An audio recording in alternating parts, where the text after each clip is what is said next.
আসসালামু আলাইকুম রহমতুল্লাহ, বিসমিল্লাহির রহমানির রহিম। আশা করি আপনারা সকলে ভালো এবং সুস্থ আছেন। এই মুহূর্তে যারা আমার লাইভটি দেখছেন এবং পরে এসে যারা দেখবেন তাদের প্রত্যেককে আমার আন্তরিক শুভেচ্ছা এবং ধন্যবাদ জানাই। আজকে আমি যে বিষয়গুলো নিয়ে কথা বলতে এসেছি বা চাচ্ছি সেটা হচ্ছে একান্তই আমার নিজ জেলা মেহেরপুর, যেখানে আমি আমার শৈশব কৈশোর কেটেছে। সেই জেলার বর্তমান রাজনীতির পরিস্থিতি এবং পূর্বের রাজনৈতিক প্রেক্ষাপট নিয়ে দু চার কথা।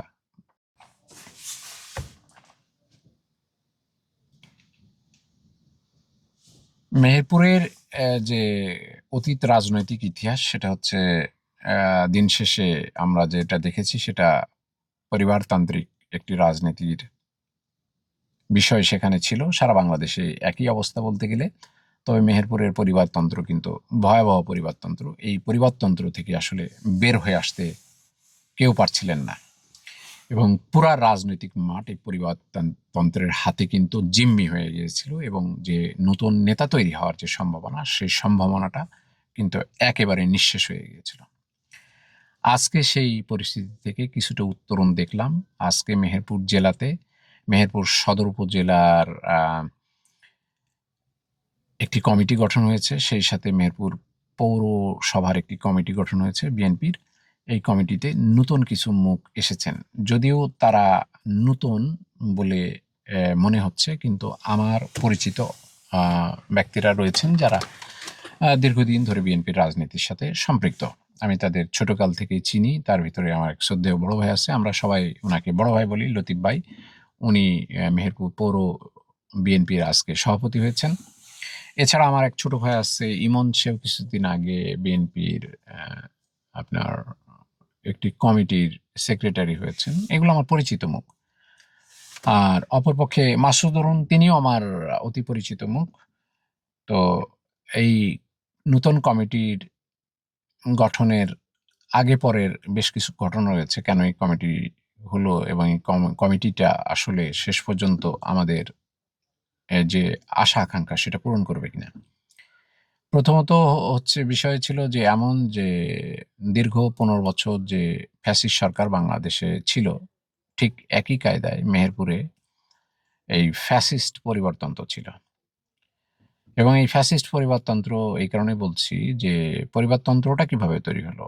আহমদ আলী বিএনপির প্রতিষ্ঠাকালীন সভাপতি ছিলেন। তিনি একজন অতিশয় ভালো মানুষ ছিলেন, খুবই ভালো মনের মানুষ এবং আত্মভোলা মানুষ ছিলেন।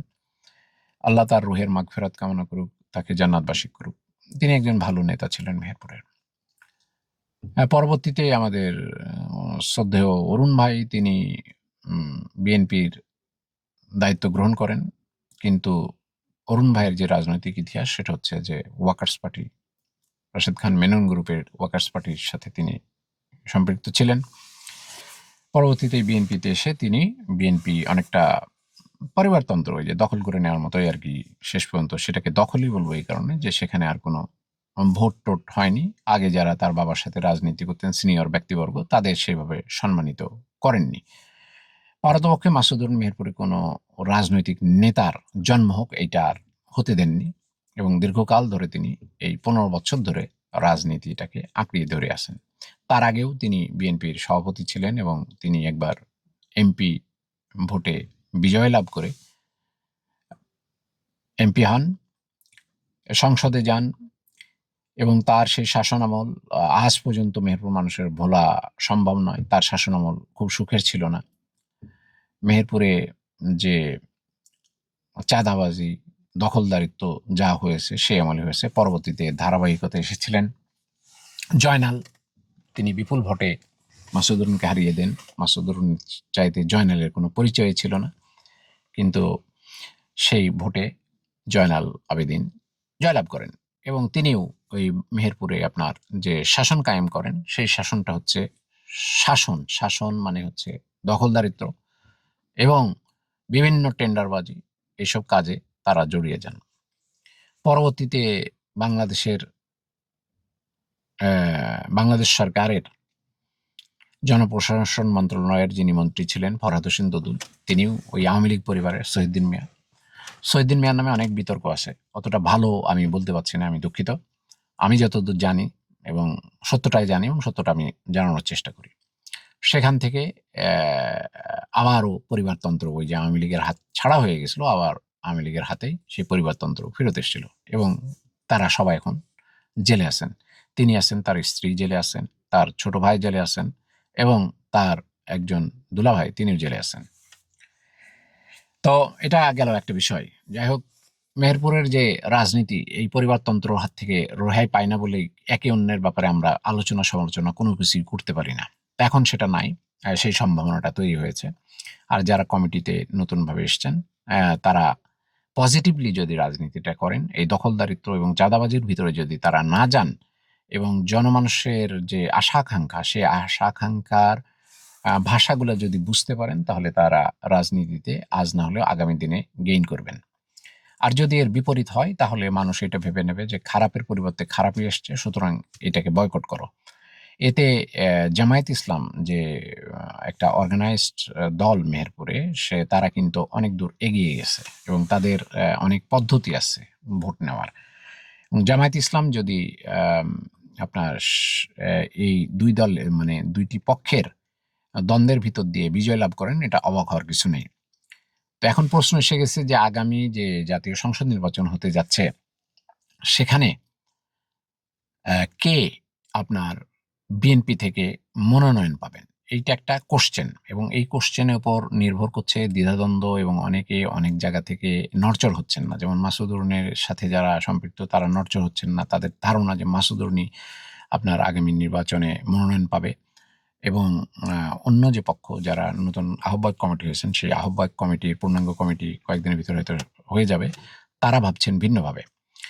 তো এখানে ভাবনা যাই থাকুক না কেন, লোক সমাগম যতই হোক না কেন, যদি পজিটিভ রাজনীতি মেহেরপুরের বুকে এই মুহূর্তে কেউ না করে, তাহলে তার পক্ষে আগামীতে এই জামায়াত ইসলাম যে অর্গানাইজড দলের কথা বলছি, একে পরাজিত করা অসম্ভব একটি ব্যাপার হবে। তো এমনটা হতে পারে যদি মাসুদ অরুণ, যেহেতু তার লোকবল অনেক বেশি, দীর্ঘকাল ধরে তিনি রাজনীতি করেছেন এবং তার সাথে যারা রাজনীতি করেছেন তারা তাকে ছাড়তে চান না। তার একটা গ্রামে, গঞ্জে, পাড়ায়, মহল্লায় আগে থেকে পরিচিতি আছে।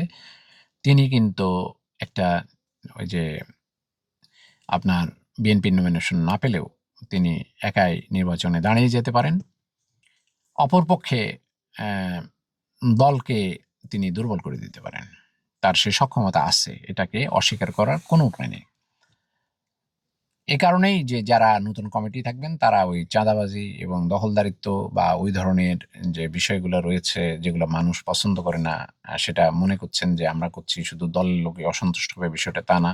লোকাল যেসব মানুষ আছেন তারাও কিন্তু এগুলোকে পছন্দ করেন না। এটা যদি গুরুত্ব সহকারে বিবেচনা করেন তাহলে হয়তো আপনাদের বিজয় হতে পারে। তবে মাসুদ অরুণকে অবজ্ঞা করে আম এটা ভাবার কোনো কারণ নেই যে তিনি রাজনীতির মাঠ থেকে সরে গেলেন। তিনি কিন্তু আপনার একাই নির্বাচন করার সক্ষমতা রাখেন। সেখানে একটা বিষয় ঘটতে পারে, বিএনপি সিটটা হারিয়ে ফেলতে পারে। এটা হচ্ছে আমার অবজারভেশন। কেননা আপনার বাংলাদেশের রাজনীতিতে যেমন শেষ কথা বলতে কিছু নাই এবং বাংলাদেশের যে রাজনৈতিক প্রেক্ষাপট, এখানে ভালোভাবে রাজনীতি করতে গেলে যে ব্যয়ভার বর্তমানে রাজনীতিতে যে ব্যয়টাকে বহন করতে হয়, সেই ব্যয়ভার বহন করার ক্ষমতা কিন্তু এই যে নতুন কমিটির কারোরই নেই। জনাব মাসুদ অরুণের সেই ক্ষমতা আছে। জনাব মাসুদ অরুণের সেই সক্ষমতাও আছে। কারণ হচ্ছে যে তিনি তার অর্থ ব্যয় করে নয়, তিনি তার যা সোর্স আছে, অর্থ আপনার আ নিয়ে আসার সেইসব সোর্সকে কাজে লাগিয়ে কিন্তু এই ধরনের ৬ কোটি লাগুক, ৫ কোটি লাগুক, ১০ কোটি লাগুক, এইটা তার কাছে কোনো বিষয়ই না। তিনি প্রত্যেকটা অলিগলি পথ জায়গা চেনেন এবং তিনি মানুষের কাছ থেকে টাকা চাইতে পারেন এবং সেই টাকাতে তিনি নির্বাচন করতে পারেন। এছাড়া তার দখলে তো বিভিন্ন জায়গা এখন রয়ে গেছে। সুতরাং অর্থের যোগান দেওয়া তার পক্ষে অসম্ভব কোনো বিষয় নাই। তো এখানে অর্থের চাইতে বড় ব্যাপার হবে মেহেরপুর যেহেতু ছোট জেলা এবং মেহেরপুর মুজিবনগর এবং মেহেরপুর নিয়ে যে আমাদের ১ আসন, এই ১ আসনে নেতারা যদি সত্যিকার অর্থে জনগণের আস ভালোবাসাটা নিতে পারেন, সেখানে অর্থ দিয়ে আসলে কোনো কিছুই বিবেচনা মানুষ করবে না। এটা হচ্ছে যে মানুষ চায়, একটা স্বস্তি চায়, সুন্দর অবস্থা চায়। হ্যাঁ, অর্থ আসবে, যারা কালোবাজারি, কালো যারা ব্যবসা করেন, তারা তাদের আগামী দিনের ব্যবসা টিকিয়ে রাখতে হয়তো টাকা দিতে পারেন। এসব টাকা নেওয়ার ব্যাপারেও কিন্তু আসলে আমাদের জেলার যারা নতুন কমিটির লোকজন আছেন, তারা কিন্তু একটু সতর্ক থাকেন। কারণ আজকাল কোনো কিছুই আপনি লুকিয়ে রাখতে পারবেন না। আর সেই সংবাদ যদি আমার কাছে চলে আসে, তাহলে তো আমি সেটাকে ব্রডকাস্ট করে দেওয়ার জন্য আমি কিন্তু একাই যথেষ্ট। আমি এটা হুমকি-ধামকির কথা বলছি না। ঘটনা হচ্ছে যে এইসব জিনিস মানুষকে জানতে হবে। এরপরে মানুষ সিদ্ধান্ত নেবে যে আগামীতে তারা কাকে ভোট দেবে। এই সিদ্ধান্ত কিন্তু মানুষের সিদ্ধান্ত আপনি ছিনিয়ে নিতে পারেন না। এটা সম্ভবও না। হ্যাঁ, একটা আছে ব্যালট বাক্স ছিনতাই করে আপনারা ওর ভিতরে ব্যালট-ট্যালট ভরে ফেলতে পারেন। সেটা ভিন্ন বিষয়। তবে সেই পরিস্থিতি আসবে না।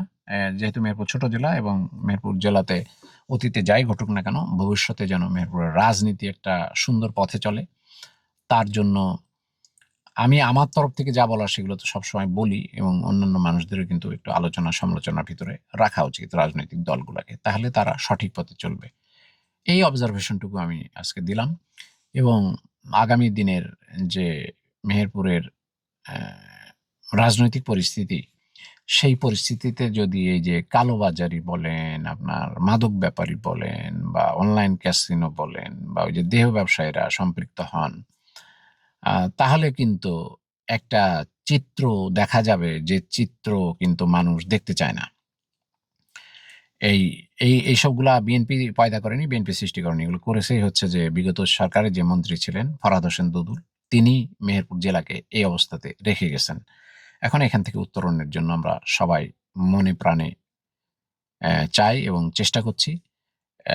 নিজ নিজ অবস্থান থেকে আমরা যদি চেষ্টা করি, অবশ্যই আমরা একটা ভালো জেলা, যে জেলাটা মেহেরপুরে সুনাম ছিল, যে জেলার মানুষ একে অন্যের জন্য আন্তরিকতাপূর্ণ ছিল, সেই জেলাটা যেন আবার সেইভাবে অন্ততপক্ষে কিছুটা হলেও ফেরত আসে, সেই প্রত্যাশা রেখে আমি আজকে শেষ করছি। ধন্যবাদ। ভালো থাকুন, সুস্থ থাকুন।